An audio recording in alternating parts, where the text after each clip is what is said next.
नमस्कार, जय गुरु जी। Welcome to Heartland Diary. कुछ दिन पहले मिराश जियनबाहेव, ये बेसिकली है head of foreign policy and international studies program in the Mind Institute of Astana, Kazakhstan, MIND, Mind Institute. तो ये मिराश ने एक आर्टिकल पब्लिश किया जिसका टाइटल था Central Asia as emerging crucible of a new Great game.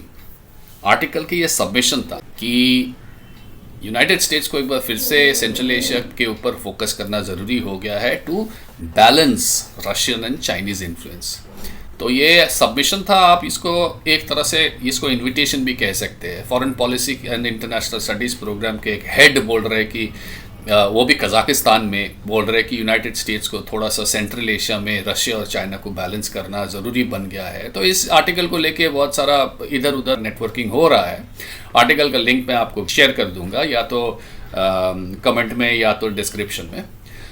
तो anyway, वो article पढ़ के मुझे एक मेंटल प्रॉम्प्ट मिला कि एक वीडियो इस पे बनाए कि अंकल सैम आज 21st सेंचुरी में सेंट्रल एशिया को कैसे डिस्टेबलाइजेशन करने का कोशिश किए है आज तक, और आगे भी कैसे डिस्टेबलाइजेशन स्प्रेड करने का कोशिश करेंगे।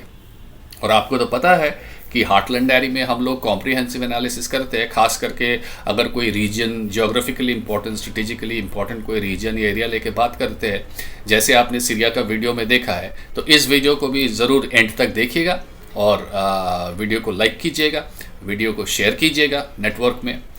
अवेयरनेस बिल्डिंग का प्रोसेस समझ के करिए। And those that are watching Heartland Diary for the first time, please subscribe to the channel and press that notification button. तो चलिए शुरू करते हैं। सेंट्रल एशिया दुनिया का सबसे लॉन्ग कंटेस्टेड रीजन बोल सकते हैं, और इंसिडेंटली इंटरेस्टिंगली ये रीजन वो है जिसको दुनिया भर के तमाम political analyst, political scientist, political pundits, theorist, geographers, spies, हर कोई डिप्लोमेट, स्ट्रेटेजिस्ट इसको हार्टलैंड के नाम से बुलाते हैं। और ये नाम आज से 100 साल पहले 1904 में एक ब्रिटिश जियोग्राफर जिसका नाम था हालफोर्ड मैकिंडर, उसने ये नाम रखा था हार्टलैंड। तो हार्टलैंड बेसिकली एशियन मेनलैंड है जिसमें आज के दिन में सेंट्रल एशियन रिपब्लिक्स आते हैं, चाइना का एक पोर्शन आता है, मंगोलिया आते हैं, रशिया का टेरिटरी आते हैं, और थोड़ा सा अफगान रीजन भी आते हैं। बाय द वे, ये जो चैनल है अपना हार्टलैंड डायरी, ये भी हार्टलैंड को दिलो दिमाग में रख के बनाया है। I have always personally, I have always been fascinated about this region. I have always been fascinated about the great game जो हार्टलैंड पे ही हुआ था। तो ये हार्टलैंड को पोजेस करने का एक वेस्ट का एक अनफुलफिल्ड ड्रीम रहा है बहुत पहले से, 17th 18th सेंचुरी से।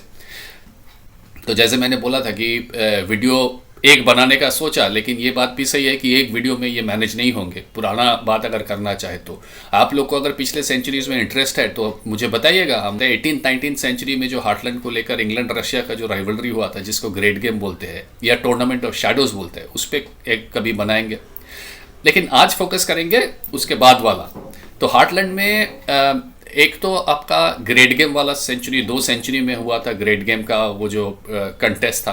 फिर 20th सेंचुरी में हार्टलैंड को लेके फिर यूनाइटेड स्टेट्स और रशिया, सोवियत यूनियन में राइवलरी हो गया, जिसको हम लोग कोल्ड वॉर कहते हैं। तो कोल्ड वॉर में हार्टलैंड एक मेजर रोल प्ले कर रहा था। आपको पता ही है अफगानिस्तान में क्या हुआ। So Afghanistan was considered, is still considered to be a part of heartland. और अफगान राइवलरी में अफगानिस्तान में सोवियत यूनियन का घुसना, वहाँ पे इन्वेट करना, उसके बाद अफगान वॉर, उसके बाद मुजाहिदीन, आपको तो पता है क्या हुआ। तो हार्टलैंड एक मेजर रोल प्ले किया था ये कोल्ड वॉर के टाइम में। किस्सा तो बहुत लंबा है, तो इसको लेकर strategies, theories, war games, proxy Wars, बहुत कुछ हुए हैं। तो इसीलिए मैं बार बार बोल रहा हूँ कि अगर आपको इंटरेस्ट है तो एक आधा दूसरा वीडियो भी बनाएंगे। फिलहाल इस वीडियो में एक छोटा सा phase of about 20 to 25 years, USSR के इम्प्लोशन के इमीडिएट बाद 1990s से लेके अबाउट 2015 तक अंकल सैम कैसे हार्टलैंड को कब्जा करने का कोशिश किया था, उसको लेके छोटा सा डिस्कशन है। और तभी आप समझ जाएंगे कि अभी आगे अंकल क्या करने वाले हैं या क्या करने का अंकल का चांसेस बहुत ज़्यादा है। हालफोर्ड मैकिंडर के हार्टलैंड के रीसेंट पास्ट यानी कि कोल्ड वॉर के बाद में अंकल ने इंटरवेंशन शुरू किया था from the end of 20th century.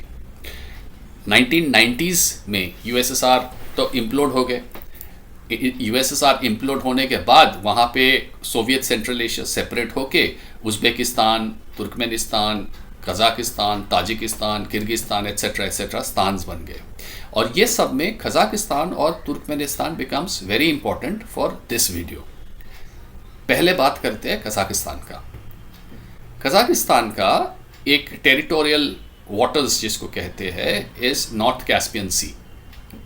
ये नॉर्थ कैस्पियन मतलब कैस्पियन सी के बगल में है Kazakhstan. North Caspian Sea, a part of North Caspian Sea is Kazakhstan's maritime territory. और ये नॉर्थ कैस्पियन सी रीजन में, जो कि जैसे कि मैंने बोला कज़ाकिस्तान का टेरिटोरियल वाटर्स है, वहाँ पे 2000 में एक बहुत मेजर डिस्कवरी हुआ। ये डिस्कवरी हुआ जिसका नाम है काशगान ऑयल फील्ड।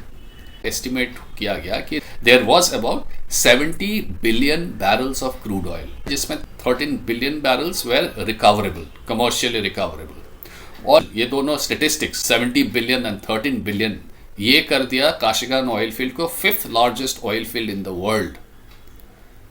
1990s के शुरू से लेके 2000 तक uncle was the only super power. तो बिग ऑयल लेके अंकल टूट पड़े। बिग ऑयल्स में ये कौन सा कंपनी शुरू में आ गए यहाँ पे इंटरेस्ट दिखा के। एक था कोनोकोफिलिप्स, एक था ENI, एक था शेल, एक था Exxon Mobil, then there was Total Energies, there was Inpex, और एकदम टेल एंड में कज़ाक का, क्योंकि कज़ाकिस्तान है तो कज़ाक का तो गवर्नमेंट को तो एक स्टेक तो बनना है। तो कज़ाक स्टेट ओन्ड एक ऑर्गेनाइजेशन जिसका नाम है कैज़मुनाय गैस, और चाइना का CNPC, ये सब मिलके काशगान ऑयल फील्ड के ऊपर टूट पड़े। रशिया का हालत तब बहुत ख़राब था, इसीलिए उसका ओपिनियन किसी ने नहीं लिया।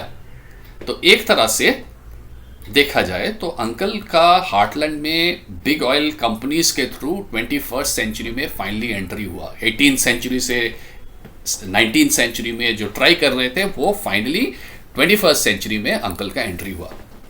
तो अंकल तो टूट पड़े इसमें। लेकिन कज़ाक का जो तेल है, Kazakhstan is a landlocked country, और एक बात है कि आपका तेल जब तक ओपन मार्केट में ना निकले तब तक आपके पास कितना भी तेल हो या कितना भी गैस हो, आपका वो तेल या गैस का कोई वैल्यू नहीं है।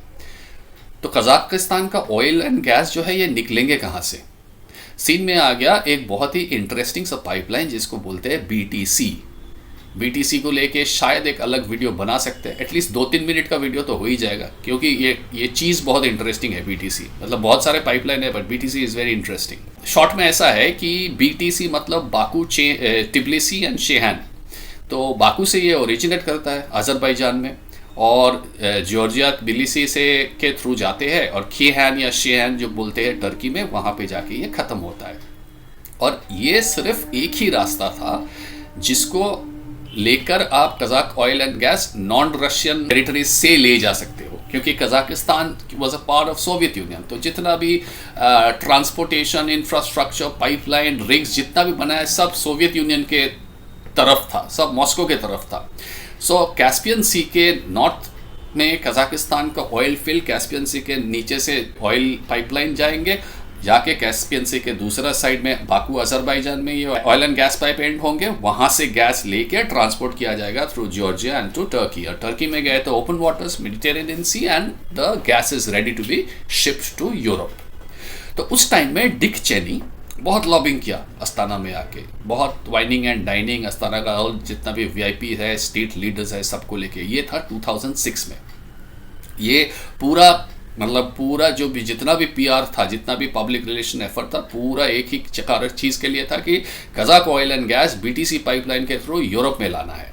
लेकिन किस्मत खराब निकला अंकल का। फर्स्ट में तो ये प्रोजेक्ट जो कि 2000 के तुरंत बाद शुरू होना था, डिस्कवरी हुए थे 2000 में, याद रखिएगा। तो 2000 के तुरंत बाद शुरू होना था, वो डिले होते होते फाइनली 2016 में शुरू हुआ। और इसमें भी मेजर प्रॉब्लम्स आ गए। इसमें 3 मेजर प्रॉब्लम है। पहला प्रॉब्लम है कि ये जो जगह है नॉर्थ कैस्पियन सी, यहाँ पे रशिया का जो रिवर है, फेमस रिवर वोल्गा रिवर यहाँ पे ड्रेन होता है। तो वोल्गा रिवर यहाँ पे ड्रेन होते हैं, मतलब ये एरिया में सलाइनिटी बहुत कम है, क्योंकि Volga river is fresh water आता है, तो यहाँ पे सलाइनिटी बहुत कम होता है। और जितना भी ऑफशोर ड्रिलिंग इक्विपमेंट जो सलाइन वाटर के लिए बने हैं, उसके लिए ये प्रॉब्लम है। सेकेंड चीज़ ये है, सेकेंड प्रॉब्लम कि सलाइनिटी कम है, ठीक है, लेकिन सलाइनिटी तो जा भी सकता है ना, क्योंकि सी है आफ्टर ऑल, कैस्पियन सी। लेकिन ये एरिया जो जो कशगान ऑयल फील्ड जहाँ पे है, वहाँ पे इतना शैलो है पानी, depth, water depth it's just 4 metres, मतलब ऊपर से नीचे तक 4 मीटर्स यहाँ पे ऑयल है, इसके नीचे। क्योंकि वाटर बहुत शैलो है, तो जितना फ्रेश वाटर आता है वो मिलते नहीं है, ड्रेन आउट नहीं होते, वो जल्दी जल्दी नॉर्मल सलाइनिटी लेवल पे नहीं पहुंचते, तो लो सलाइनिटी मेंटेन होता है, तो नॉर्मलाइज नहीं होता है बोल के एक और प्रॉब्लम खड़ा हो गया।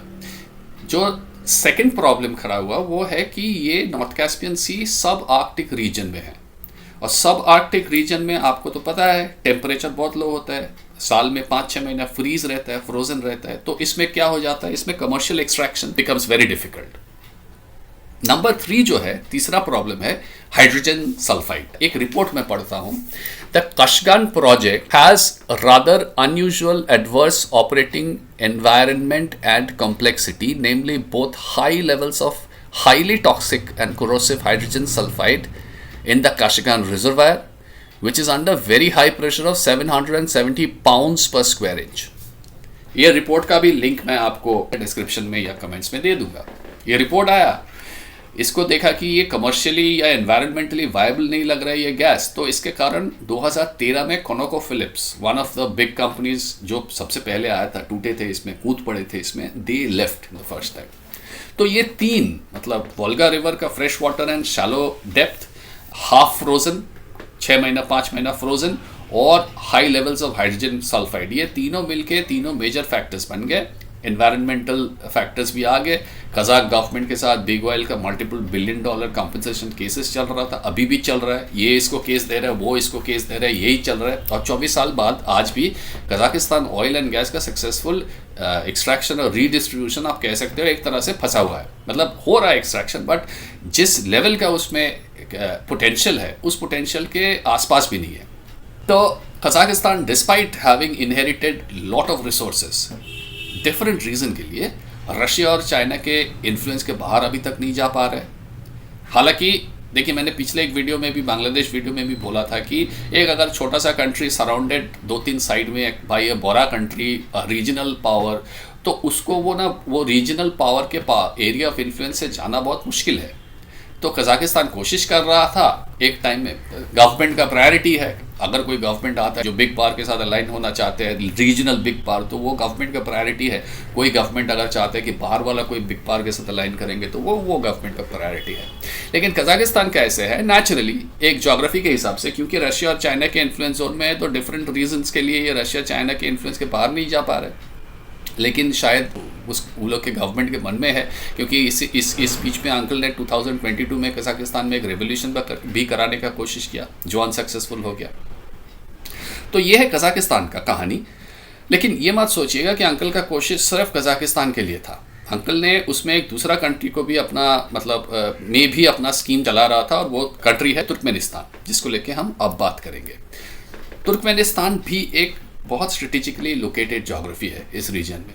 तुर्कमेनिस्तान कजाकिस्तान के ठीक साउथ में है, वो भी कैस्पियन सी को बॉर्डर करके है। एंड ये तुर्कमेनिस्तान इंसिडेंटली उज्बेकिस्तान और Turkmenistan was a major romping ground during silk route जमाना। उससे भी पहले ये ऐसा क्रॉस रोड है जहाँ पे अलेक्जेंडर से लेके जिंगिस खान से लेके अमीर तैमूर से लेके बाद में कॉन्स्टेंटिन काउफमैन, सब ने अपना अपना टाइम में मेजर गेम्स में इन्वॉल्व थे इस रीजन में। और जब यूएसए का टाइम आया, specially after the fall of Soviet Union, तो अंकल के साइड से यहाँ कौन पहुँच गए? Dick Cheney. क्यों? क्योंकि this is important, Turkmenistan has close to 13.5 trillion cubic feet of gas, और ये technically 4th largest gas producer in the world after Russia, Iran and Qatar. 4th largest gas producing country in the world. खेल और interesting होने लगे।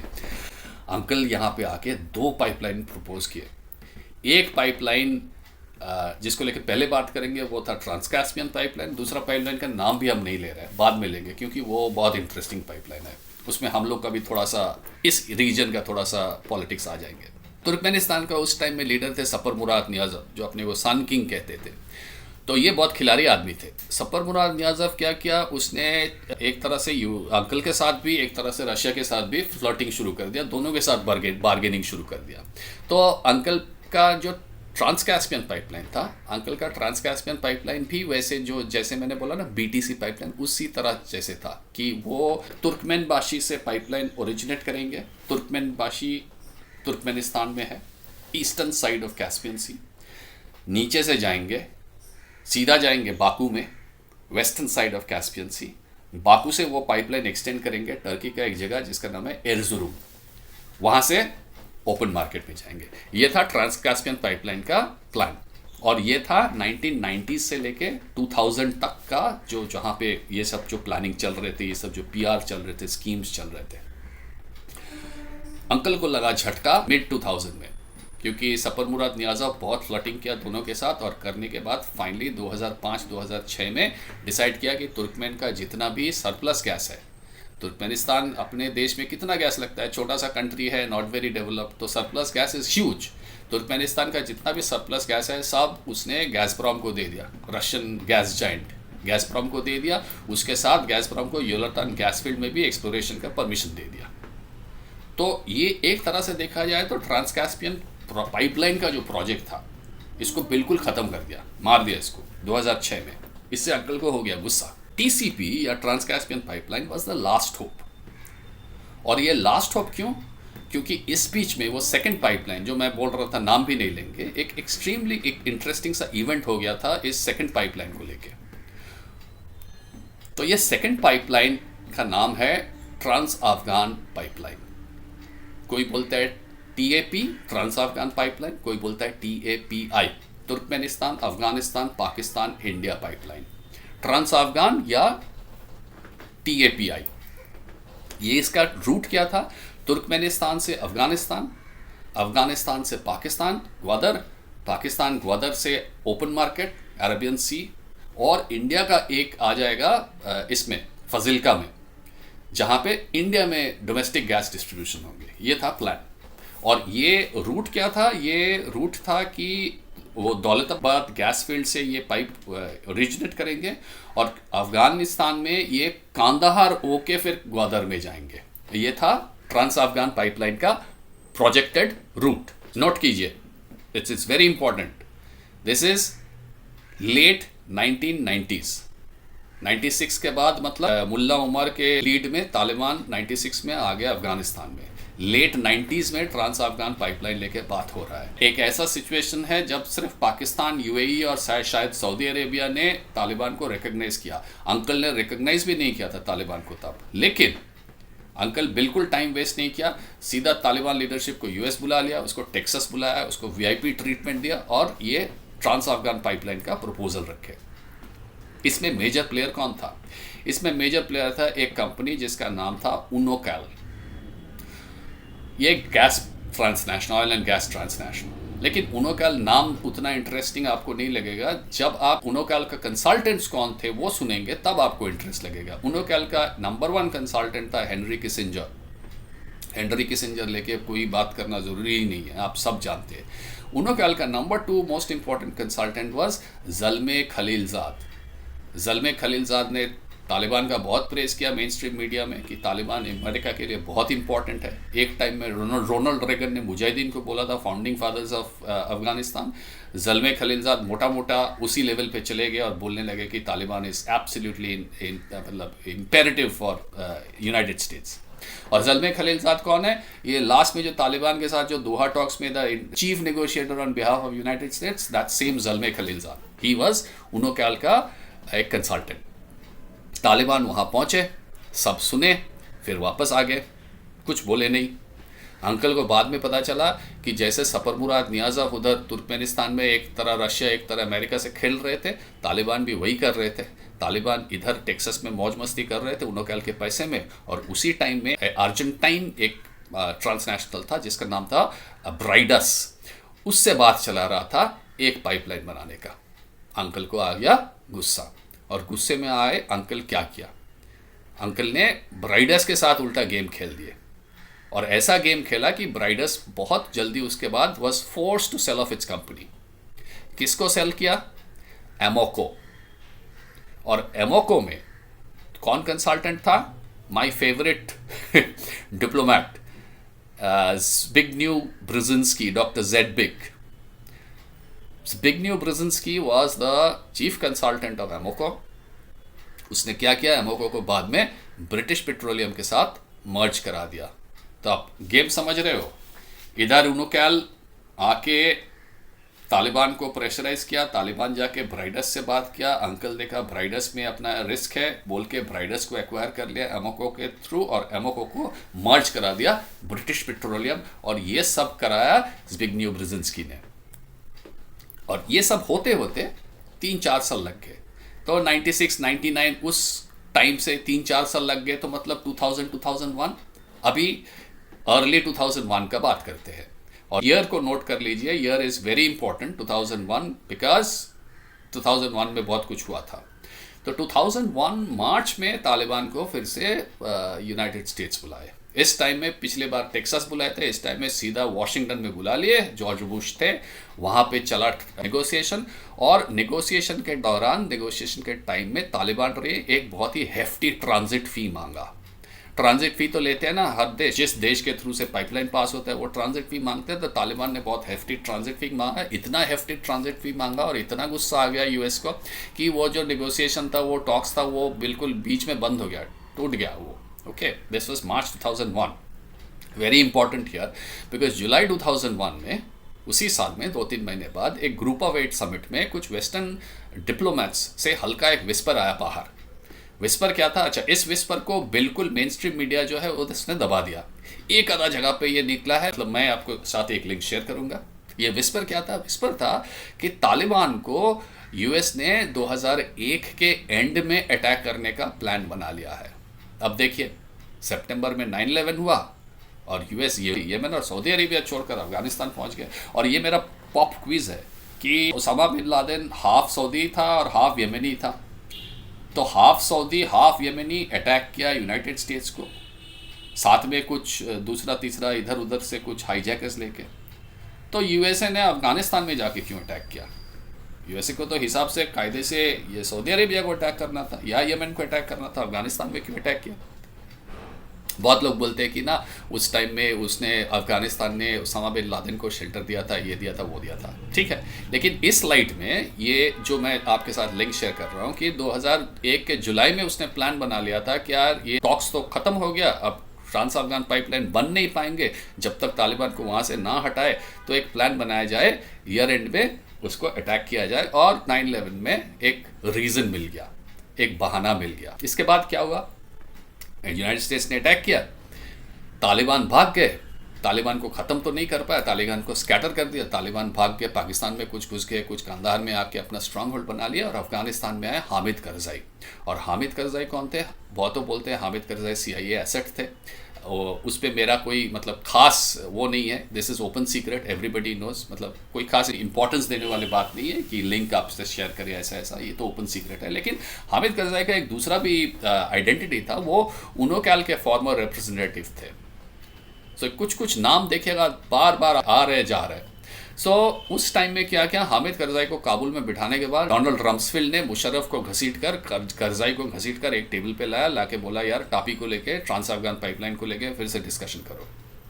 Discussion तो कर लिया, पाकिस्तान राजी था, इंडिया भी इधर राजी था, अफगानिस्तान में करज़ाई भी राजी थे, नॉट अ प्रॉब्लम, तुर्कमेनिस्तान भी राजी था उस टाइम में, 2001, 2002, 2006 में तो उसने गैज़प्रोम को दिया, ये उससे पहले वाला बात है।